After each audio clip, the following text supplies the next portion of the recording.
Hey, what's up, everybody? Metal Biker Dude coming at you here. So, I was doing some podcasts for a while there, and it was mildly successful. Got a fair amount of views, so thank you to everybody. But, I don't have a lot of time to do like a full podcast, and I know I could really use a partner in that. And so I decided in not once a week, not twice a week, not once a month. I don't know. We'll just take it as it comes. Whenever I feel like riffing, I'm just going to start riffing. So if you see in the title where it says Dirty Riffin, that's what it is.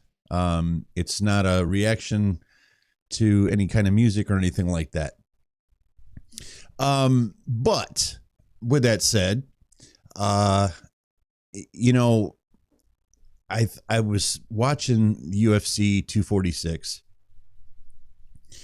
Conor versus Cowboy, and Holly Holm. By the way, I love Holly Holm. She's an OG, and she always comes to fight, and that kind of bothers me a little bit that there were so many people booing. I've never trained MMA or anything like that. I'm just an avid fan.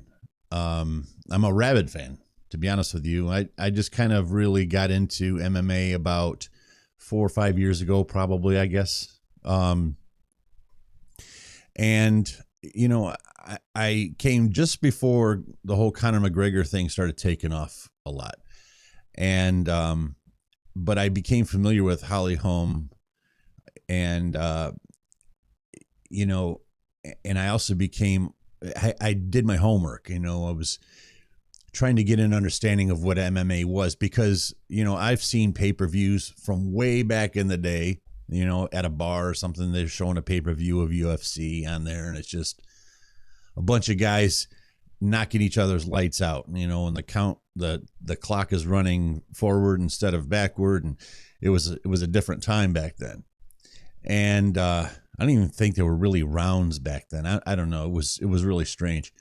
But, I knew it was much more than just a couple of guys bare knuckle brawling, but I really wasn't too certain about it until, I started doing some homework on it.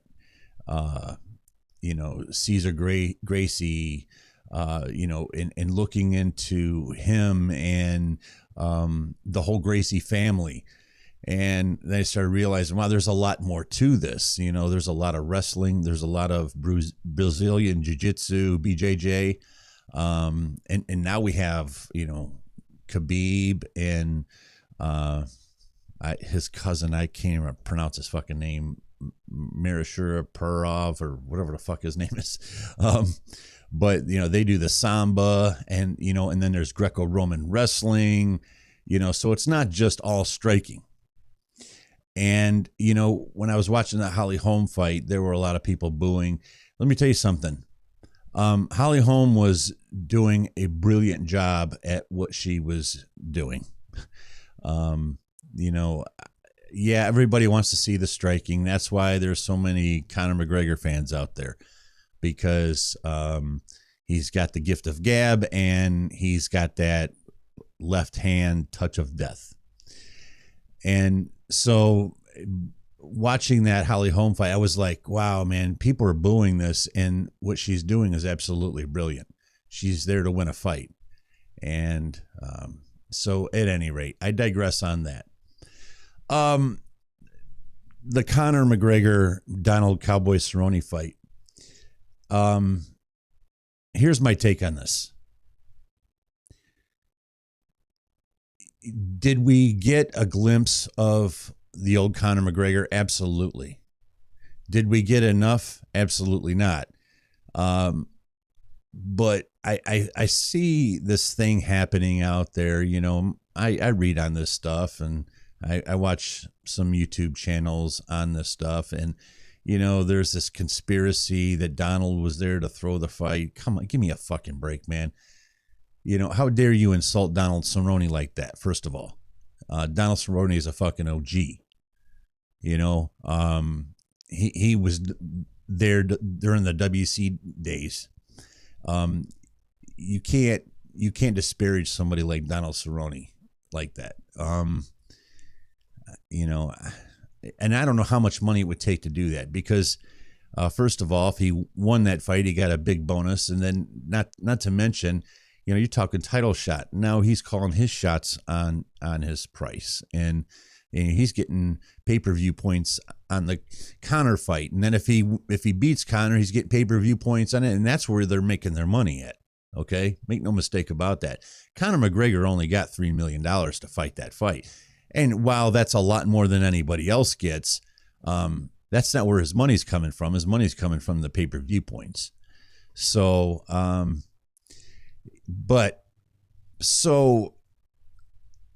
the whole thing where Donald Cerrone is taking a dive, that's just bullshit. Complete 100% unadulterated bullshit.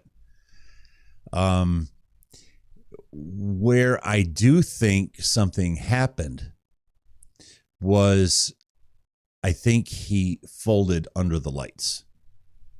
And that is where Conor McGregor shines.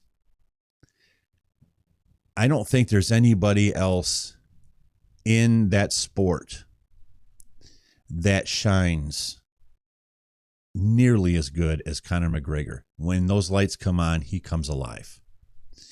He doesn't fold under the pressure. And I was kind of hesitant to talk about this, and I'm like, fuck it. And I was hesitant to talk about it because, I kind of liken it to and compare it to Eminem, right? If you really, really like Eminem a lot, they call you a stan, right?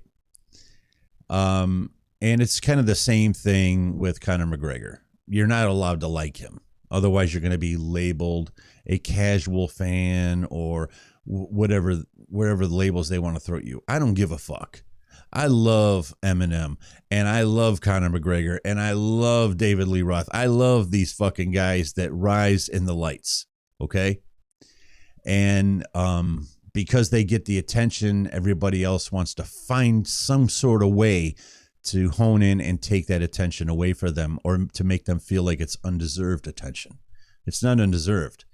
When Conor fought Floyd Mayweather, Conor did not buckle under those lights like so many people thought he would. People from non-MMA understanding, okay? Anybody that knows Conor McGregor knew that was not going to happen. They say, well, this is a different arena. Conor McGregor's just, he's just not ready for this kind of stuff here. Well, then you don't know Conor McGregor. All right. Now, so he steps out, and let me rephrase that. He's shot out of a cannon, and I was going to put some footage up here, but I'm not going to do that because it ends up getting copyrighted and all that stuff. So, so he shoots out like a cannon, right? And then he comes flying out and throws this huge, enormous left, okay? And I think that he missed, because he missed. And Donald Cerrone really didn't have to duck very hard on that, or slip, as it were. He didn't have to do that very methodically, because it was just a big swing and a miss by Conor.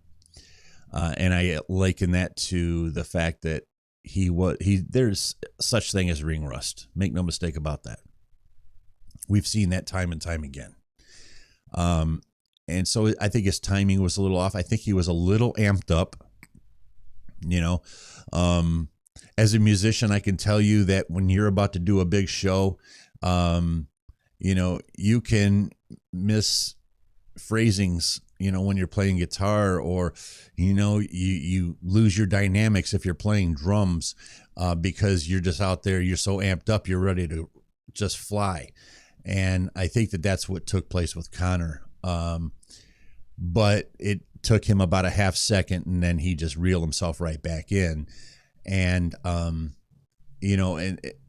don't know whether you count this the kick that Donald Cerrone threw as a significant strike or a strike at all, but it basically hit Conor in the arm. Other than that, Donald Cerrone didn't get a single punch in. And then Conor, pulls him in, and they're grappling, and Conor is throwing these shoulders, like heavy shoulders. And I've seen some people say, well, that's because Donald Cerrone is punch drunk or whatever, and he's easily knocked out. Well, the fact of the matter is he didn't knock him out with that. So I hate that narrative that's out there.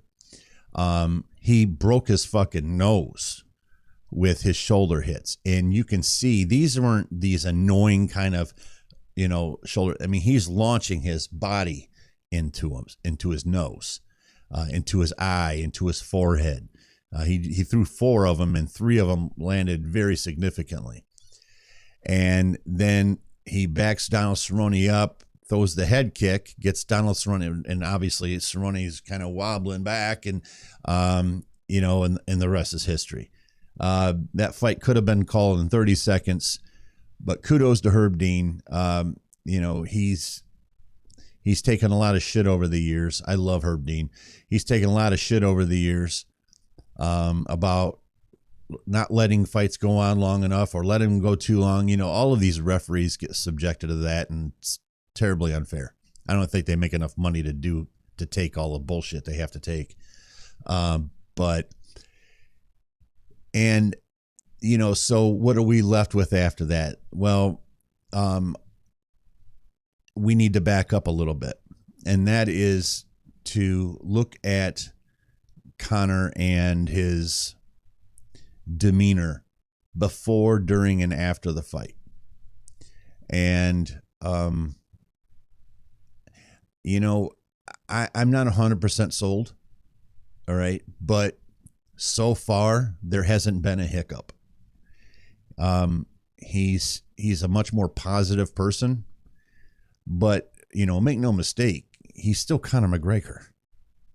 Let's pump the brakes here a little bit on this whole, new and improved Conor McGregor. I mean, he's still Conor McGregor, and I think he'll always be that, at least to a certain degree. But leading up to the fight, he should have, gave a lot of kudos and props, respect to Donald Cerrone, because Donald Cerrone deserves that. Donald Cerrone, again, he's an OG. And then after the fight was over, he immediately runs over to Donald Cerrone, gives him a hug, kisses him on the forehead, and then he goes over and gives Donald Cerrone's grandmother a big hug. By the way, Donald Cerrone's grandmother was there from the very first fight of the evening. Man, she is a fucking trooper, man. I don't know how old she is, but she looks like she's in her 80s. And she is a fucking trooper, man, and she's always there with Donald. I love when they zoom in on her on the camera. And Conor McGregor goes over there and gives her a big hug, and they exchange their pleasantries, and that was really nice to see. And then Ariel Helwani, after the fight, goes into Conor's locker room, and you see a very mild-mannered Conor McGregor, and it was just really refreshing to see. And I was really sick and tired of Conor McGregor, to be honest with you. The Floyd Mayweather stuff, by the end of it, at first I was really amped up for it, but by the end of it, I was over it. And then, the Khabib stuff, with the bus and all that stuff, it was just, it was nauseating, So listening to the interviews with Conor and watching his demeanor, it was refreshing. And it was like opening up a nice cold bottle of beer, you know, a nice cold bottle of Labatt's. And, you know, I was really rooting for him, quite frankly. I really was. I was rooting for him in a big way, like I haven't rooted for him in a long time. And, you know, he claims that he was hitting the liquid a little bit. You know, one can't help but wonder if there was more than just the liquid. Excuse me.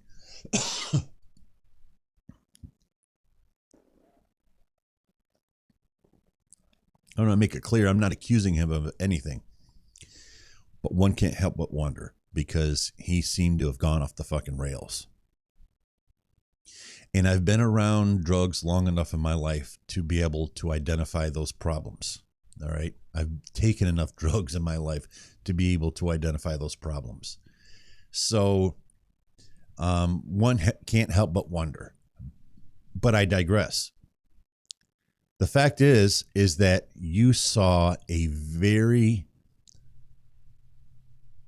poignant, very matter of fact, confident, but humbled Conor McGregor leading up to the fight, during the fight, after the fight, and everything subsequent. And you couldn't help but root for the guy. You know, everybody, especially in the United States, I think, everybody loves a good comeback story. You know, and it kind of, I wasn't going to talk about this, but, you know, it's getting to the point to where I'm starting to feel sorry for Antonio Brown. He seems lost. He does. He seems terribly lost to me. You know, and I know it can be hard to feel sorry for somebody like that, but I kind of do. I want him to get help. I want to see a redemption story there. And I don't think that ever means him coming back to the NFL. I just mean as a human being. You know, I want to root for the guy. Even though, you know, he broke my heart and all the Steelers fans in the world's heart, all of the Raiders fans' hearts, all of the Patriots fans' hearts, and just NFL supporters around the world. He let a lot of people down. And now with this arrest stuff going on, it's terribly disappointing. And I just hope that he can find a way to find that inner peace, because he clearly has none right now. So, but anyway, I digress from that because this is about the Conor stuff. Now, seeing a humbled person like that after, you know, making anywhere from $80 to $100 million during the Floyd fight, and he said 80 million on this one. I'm not buying that. I think there's some outside things that he's talking about, but we'll call it 30 to $50 million for this Donald Cerrone fight. Because if you add up the pay-per-view points, it's just not anywhere near there. So, but nevertheless, it's fun to watch a comeback story, and we saw that in real time. You know, and we're living in a time in our lives. Everybody that's living on this planet right now that has comprehension skills can see in real time one of the greatest sports stories ever. You know, I was fortunate enough to be alive when Michael Jordan was in his prime, and his whole career, to be honest with you, him and Magic Johnson, Larry Bird. You know, I was, you know, a big NBA fan at that time, so I didn't miss any games. You know, and now I do remember vaguely watching Muhammad Ali and you know, the Joe Frazier stuff, and then the George Foreman stuff, and you know, and then Mike Tyson, you know, and we're watching history unfold right before our eyes. Let's take some snapshots at that, you know, and instead of worrying about hating on Conor McGregor and you know, or becoming a stan, let's embrace that because you're not going to get this back, you know. So the more time you spend on hating on it, the less you're going to absorb in real time.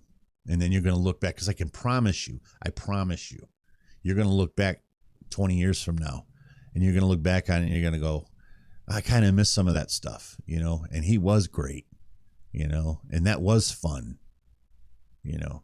So anyway, that's it.